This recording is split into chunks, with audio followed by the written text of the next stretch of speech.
Bibles, go ahead and grab them. We'll be in John 8. If you don't have a Bible, we'll be on page 1149 in your pew Bibles. And if you don't own a Bible and have a need of one or know someone that doesn't own a Bible, feel free to swing by our Welcome Center after the service is finished. We've got a stack of Bibles, a stack of New Testaments out there, and they're free. We would love to bless you with the Bible and get the Bible into as many hands as possible, so feel free to grab one. Next week, Pastor Kelly will be back from vacation, and when she gets back, we're going to be beginning a new sermon series through the book of Acts. And as we go through the book of Acts, we're going to be looking at this book, and we're going to be seeing many convincing proofs that Jesus is alive. And then we're going to be becoming really, really specific, and we're going to be asking ourselves, what does it mean for us here at West Shore Baptist Church as a group, corporately, and then as individuals, that Jesus is not only alive, but active in our midst. So that's where we're going. This morning, we are finishing up a conversation between Jesus and a group of first-century Jews. Last week, we did the first half of that conversation, and we're bringing it to a close this week. And what we saw last week is this is not a friendly, pleasant conversation. Right? This is not a, how you doing? How's the weather? Raining again, kind of conversation. This is Jesus is saying, you guys are liars, you're murderers, you are slaves to sin, and ultimately you are children of the devil. It's just harsh stuff, not stuff that you'd want anybody saying to you, let alone Jesus. So we looked at the text and we saw how our salvation, or lack thereof, evidences itself in what we do. That true disciples are revealed by their remaining in the Word of Christ. So we covered up to verse 47 last week. This week we'll be beginning at verse 48. And what we're going to do this week is the same thing as last week. I'm going to read the text again, just so it's really fixed in our minds. And we're going to pray over it, and then we're going to talk about it. So, verse 48. The Jews answered him, "Are we not right in saying that you are a Samaritan and have a demon?" Jesus answered, "I do not have a demon, but I honor my Father, and you dishonor me. Yet I do not seek my own glory. There is one who seeks it, and he is the judge. Truly, truly I say to you, if anyone keeps my word, he will never see death." The Jews said to him, "Now we know that you have a demon. Abraham died, as did the prophets, and yet you say, if anyone keeps my word, he will never taste death. Are you greater than our father Abraham, who died? And the prophets died. Who do you make yourself out to be?" Jesus answered, "I glorify myself. My glory is nothing. It is my Father who glorifies me, of whom you say, he is our God. You do not know him. I know him. If I were to say that I do not know him, I would be a liar like you, but I do know him, and I keep his word. Your father Abraham rejoiced that he would see my day. He saw it and was glad." So the Jews said to him, "You are not yet 50 years old. Have you seen Abraham?" Jesus said to them, "Truly, truly, I say to you, before Abraham was, I am." So they picked up stones to throw at him, but Jesus hid himself and went out of the temple. Let's pray together. Father, your word is the means by which we know you. It is therefore imperative that we understand it correctly. Guide us not only as we interpret the words of your Son, but as we seek to apply them to our lives. May we do so in such a way that you would look upon us and rejoice. Help me, Father, this morning to explain your word, that I would be faithful and that it would make sense. In Christ's name we pray. Amen. In our passage today, we see this sort of back and forth between Jesus and this group of Jews. So they each speak 3 times. It's the Jews and then Jesus, and then the Jews and then Jesus, and then the Jews and then Jesus. And what we see is that this back and forth kind of ends when the Jews try to kill him, which is understandable, but that should end the discussion, right? Attempted murder really hinders meaningful dialogue. And so what we're going to do is we're going to break this text breaks down into segments, and we're going to go through it one section of discourse at a time, kind of like we're reading a movie script. So, verse 48. The Jews answered him, "Are we not right in saying that you are a Samaritan and have a demon?" So let's take a minute and remind ourselves what the Jews were responding here in verse 47. Whoever is of God, Jesus says, hears the words of God. The reason why you do not hear them is that you are not of God. So Jesus, what we saw last week in verses 31 through 47, kind of implicitly makes this argument that goes something like this. Who your spiritual father is evidenced by what you do. You do evil deeds that are of the devil. Therefore, your spiritual father is the devil. And the Jews respond to this argument by saying, yeah, well, you're a Samaritan and have a demon. Like, what? That doesn't make sense. It's not even responding to the argument, right? It's just ad hominem garbage. It'd be kind of like one of you coming up to me after the sermon today and saying, Greg, I really disagreed with point 3 of your sermon. And me responding to you by saying, yeah, well, you're ugly. It doesn't make sense. I'm not addressing the topic at hand. First of all, that's not very pastoral of me, right? You're not ugly, you're all beautiful people. And secondly, right, I would not be addressing the topic at hand. I'd just be ignoring your contention, which is that point 3 of my sermon you disagreed with, and just attacking your personal character, just insulting you. And that's what these Jews are doing here in verse 48. They're attacking Jesus personally instead of addressing the topic at hand, which is who their real father is. So they accuse him of having a demon, and kind of strangely, of being a Samaritan. Right? Now we know that the Jews and the Samaritans in the first century didn't exactly get along. Right? That's why Jesus' parable in Luke 10 about the Good Samaritan, which was told to a Jewish expert, was so astounding. Right? Because the Jews viewed Samaritans as this kind of deplorable group of people. Don Carson comments that Jews viewed the Samaritans not only as children of political rebels, but as racial half-breeds whose religion was tainted by various and unacceptable elements. So, for example, right, the Jews and the Samaritans disagreed about what books belonged in the Bible. The Samaritans thought that just the Pentateuch did, where obviously the Jews disagreed with that. The Jews and the Samaritans disagreed about where to worship. Samaritans rejected worship in Jerusalem, which, as you can kind of guess, would be a big deal. And so, in addition to a fair amount of first century political unrest between these two groups, there was a lot of religious disagreement. The Jews in the first century basically viewed the Samaritans as this ethnic group of people composed of heretics. So they leveled this ad hominem charge against Jesus that you are not only a dirty Samaritan, you are also possessed by a demon. And how does Jesus respond? Look at verse 49. Jesus answered, I do not have a demon, but I honor my Father, and you dishonor me. So Jesus first says, yeah, I don't have a demon. He ignores the Samaritan thing, right? He's kind of saying, that was a little weird. Kind of racist, so we're just going to ignore that, pretend that didn't happen. And I do not have a demon, quite the opposite, but I honor my Father, and you dishonor me. And then he goes on and says, yet I do not seek my own glory. There is one who seeks it, and he is the judge. Truly, truly, I say to you, if anyone keeps my word, he will never see death.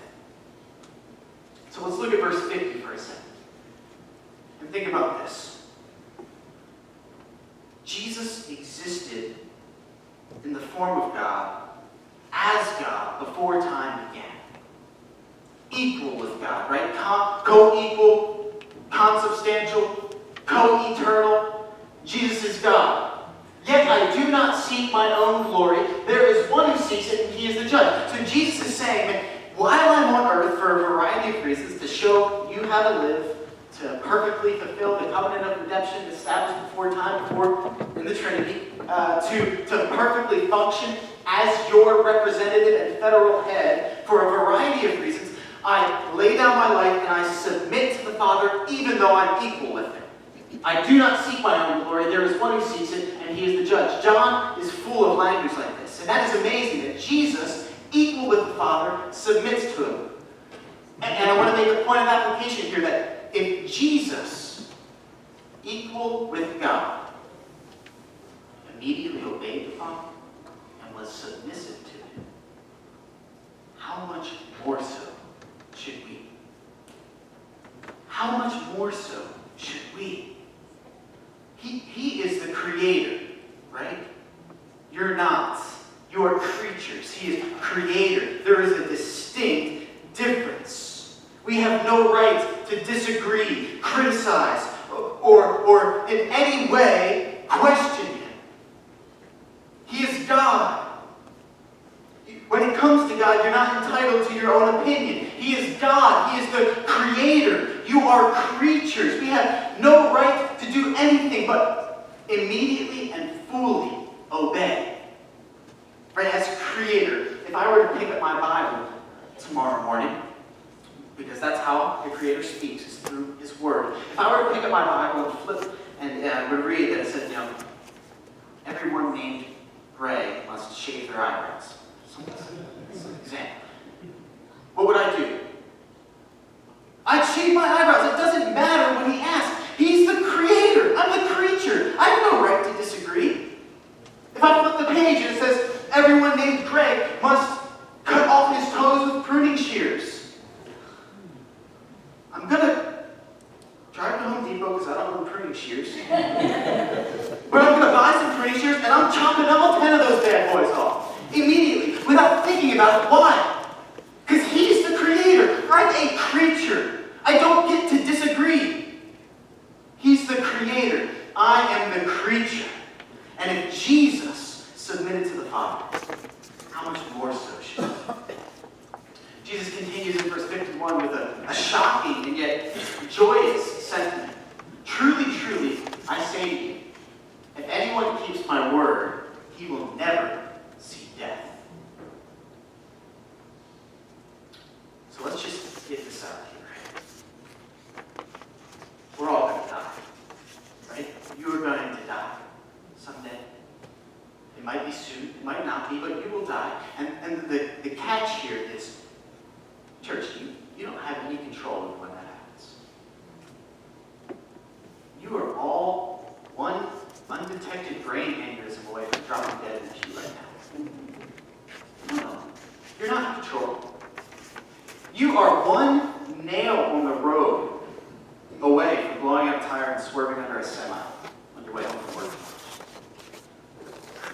You're not in control. You will die someday, and you are not in control. And I think, if we're honest with ourselves, that terrifies us. Blaise Pascal, a 17th century mathematician, physicist, theologian, philosopher, writes this, I thought-provoking and fascinating. Here's a snippet of it. When I have occasionally set myself to consider the different distractions of men, the pains and perils to which they expose themselves at court or in war, whence arise so many quarrels, passions, bold and often bad ventures, I have discovered that all the unhappiness of men arises from one single fact, that they cannot stay quietly in their own chamber. A man who has enough to live on, if he knew how to stay with pleasure at home, would not leave it to go to sea or to besiege a town. A commission in the army would not be bought so dearly, but that it is found insufferable not to budge from the town. And men only seek conversation and enter in games because they cannot remain with pleasure at home. But on further consideration, when, after finding the cause of all our ills, I have sought to discover the reason of it, I have found that there is one very real reason, namely, the natural poverty of our feeble and mortal condition, so miserable that nothing can comfort us when we think of it close. Did you catch that? What a fascinating idea. Pascal is basically saying, listen, everyone is terrified of death. Everyone. That's why everyone's obsessed with entertainment and amusing themselves all of the time. Because if they allow their minds to think by themselves, you'll have to eventually think about what terrifies you most. death. Your inevitable, uncontrollable death. And so if Pascal were alive today, he'd probably say something like, man, that's why you've got your TV running all the time. That's why it's on in the background when you're not even listening to it. That's why you have this constant need to be entertained and amused, because you have a constant need to be distracted from what you fear most. Now that's an interesting thought. That's Pascal, that's not Scripture, so you don't have to agree with that. But even if you don't buy that argument about how we spend our time and how we entertain ourselves, the fact remains, church, that we as a society, and I think that we as individuals, are terrified of death. Terrified. If I can be vulnerable for a moment, man, I struggle with this. Really bad. Particularly struggled with this about a year and a half, 2 years ago. I wasn't married at the time, and living in my own apartment, and I was terrified of it. There would be weeks on end where I would get maybe, a couple hours of sleep at night. Having panic attacks, laying awake in my bed, not able to breathe, feeling shaking, like dizzy, laying on the floor, sometimes outside in the snow, for some reason that helped. Chest tightening up, laying there for hours, petrified of death. Like a fear that's unspeakable. Scared. For me, it was just fear of not existing. I don't know why. I like existing. It's fun to exist. I don't want to not exist. I fear that maybe I'm wrong about this, and when I die, nothing happens. Just a petrifying fear of death, and Jesus comes along. Verse 51 of John chapter 8. It soothes my greatest fear. If anyone keeps my word, he will never see death. That though I die, yet I will live. I have a promised future resurrection. Death is not the end. For the Christian, death is not the end. And for the Christian, the thought of death need not be a source of discomfort or fear. We have a firm, unshakable, promised resurrection. And so we've been doing a lot of talking recently in the trustee board and board of Christian Ed, advisory council, diaconate, about sanctuary safety, which is good, right? What we do in the case of a violent intruder. That's good, right? Just because we don't need to fear death doesn't mean we need to invite or live recklessly. But at the same time, church, if somebody comes in here at the end of the day and we all die, they shoot us all down, be okay. We have a future promised resurrection. When you turn on the news, you see yet another school shooting. Be okay. There is a promised future resurrection. When the doctors come back into the waiting room and say that the disease is terminal or the cancer is back, we have a promised future resurrection. It will be okay. For the Christian, death is not the end. And so Jesus says in verse 51, if anyone keeps my word, he will never see death. Verse 52, the Jews said to him, now we know that you have a demon. Abraham died, as did the prophets. Yet you say, if anyone keeps my word, he will never taste death. Are you greater than our father Abraham who died? And the prophets who died? Who do you make yourself out to be? This is kind of a, who do you think you are? Right? What are you esteeming yourself to be? And so the Jews are mad, right? Because they're assuming that Jesus is asserting himself to be something greater than Abraham, who was esteemed, and the prophets who were esteemed. And if they only knew, right? They only knew.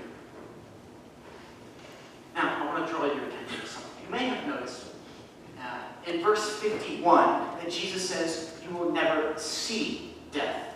You will never see death. And in verse 52, that when they quote Jesus, they say, he will never taste death. And I want to draw your attention to this just to say, don't pay attention to that.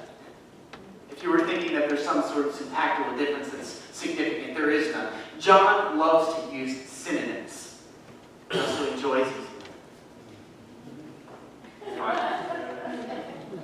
John loves to use synonyms. So just don't pay attention to that comes up a lot in the book of John, especially with John's uses of the words love, agape, phileo. People like to make large syntactical claims about how these words mean different things. That agape is godly love, and phileo is brotherly love, and they're just synonyms. On to verse 54. Jesus answered, "If I glorify myself, my glory is nothing. It is my Father who glorifies me, of whom you say, He is our God." And so here again we see Jesus' earthly, voluntary humility and submission to the Father. Verse 55. "But you have not known him. I know him. If I were to say that I do not know him, I would be a liar like you." Boom roasted. "But I do know him, and I keep his word. Your father Abraham rejoiced that he would see my day. He saw it and was glad." And what Jesus does here is genius and ironic. Remember in verse 39 from last week where Jesus said, if you were Abraham's children, you would be doing the works Abraham did. And now he goes on to say, your father Abraham rejoiced that he would see my day. He saw it and was glad. Just further proving, even after Jesus has finished speaking about who their father is, further proving, even later on in the narrative, that these Jews are liars and that they are what he says they are. He says back in verse 37 that you would do what Abraham did if you were his children. And then he later on continues to hammer that point home by saying, listen, Abraham rejoiced. You guys are doing the opposite of rejoicing, right? You're about to try to kill me. So he keeps proving his claims even after he's finished speaking. Verse 57, so the Jews said to him, you are not yet 50 years old. Have you seen Abraham? You can feel the climax coming. Jesus said to them, truly, truly I say to you, before Abraham was, I am. So they picked up stones to throw him. But Jesus hid himself and went out. Now, if you've grown up in the church, you probably have some sort of idea of what just went down here. Right? If you haven't, or maybe even if you have, you might be thinking, well, Jesus just kind of forgot what he was going to say. He stopped in the middle of a sentence. What is the I am what? Right? I am what? Finish your sentence, Jesus. And so let's quickly break this down. You don't have to turn there, but Exodus 3. It'll be up on the screen. This is the scene where Moses is in Midian. He's herding a flock for his father-in-law Jethro. And he stumbles upon this bush that is burning but not consumed, and which is freaky enough to begin with. And then a voice starts speaking to him out of the bush, and it says this. Look at verse 13 and 14. Then Moses said to God, if I come to the people of Israel and say to them, the God of your fathers has sent me to you, and they ask me, what is his name? What shall I say to them? God said to Moses, I am who I am. I will be what I will be. And he said, say this to the people of Israel, I am has sent me to you. This name, this I am name, many scholars believe, most probably, in fact, that is where the name Yahweh, the tetragrammaton, the most important and most common name for God in the Old Testament. They believe it came from here. So it's Yahweh. Whenever you see in your English translations the Lord in all capital letters, that's Yahweh. Now, let's talk about names in the Old Testament for God. When God has a name for himself, it is also talking about his attributes. God's name and his attributes are often connected. That's why when many theologians do a systematic theology, they do it by the names of God. Because for instance, right, Emmanuel means God with us. The God that associates himself with a group of people. He's not some distant, abstract deity. Whereas Elohim refers to God's absolute transcendence over all of the universe. Elohim is a lofty, high name. And Yahweh, the precise meaning of Yahweh, as all things are in academia, are disputed. It's disputed. But many scholars, most, believe that at the very least, Yahweh, the I am, the I will be what I will be, refers to God's substance, his essence, the stuff he's made of, and his unchanging independence. So his essence, what he's made of, and his unchanging independence, his aseity, that God is from himself. He is ase, or he doesn't need anybody or anything else. Unlike us, right? You're sitting here, and your heart is beating, and your mind is working, and your lungs are breathing, and neurons are firing, and you're being sustained. You're not doing that. You're not in control of that. You're being sustained. Whereas God need not be sustained by anyone or anything. He is the sustainer. So Yahweh, people believe, refers to God's essence and his unchanging independence. The I am. The I will be what I will be. And Jesus comes along in John chapter 8 and says, before Abraham was, I am. This is more than just claiming pre-existence, right? If Jesus wanted to say that he existed before Abraham, he would have said something like, before Abraham was, I was. But he doesn't say that. He says, before Abraham was, I am. Just so he is unmistakably clear about what he is saying. He's not saying that before Abraham was, I existed. He's saying, before Abraham was, I am. He has not only existed before Abraham, he is the God of Abraham, the God of Isaac, the God of Jacob. He is Yahweh. Jesus is the substance, the stuff, the essence of God. He is the unchanging aseity, the independence, the self-sustainingness of God. Herman Bavinck has this amazing quote in his Dogmatics. He will be what he was for the patriarchs, what he is now and will remain. He will be everything to and for his people. It is not a new and strange God who comes to them by Moses, but the God of the fathers, the unchangeable one, the faithful one, the eternally self-consistent one, who never leaves or forsakes his people, but always again seeks out and saves his own. He is unchangeable in his grace, in his love, his assistance, who will be what he is because he is always himself. He is the God who loves his people enough to come to free them in a burning bush through Moses, free them from slavery.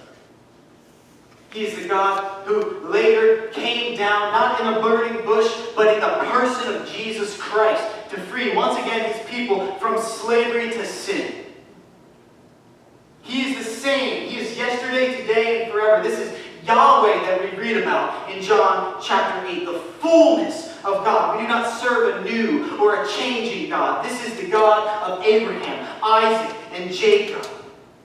He is the God who will one day raise us up from death and make all things new.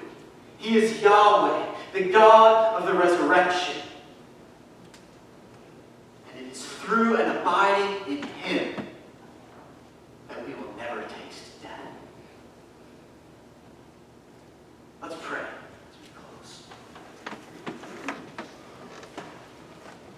Heavenly Father, praise you.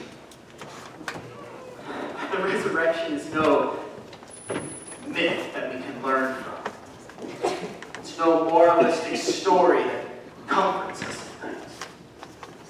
Thank you that we have a real, promised, physical, bodily future resurrection. That we one day too will be like Jesus and will receive bodies like his. Cannot wait for that day. May it come quickly. Pray this in Christ's name, for his sake. Amen. Paul writes in 1 Corinthians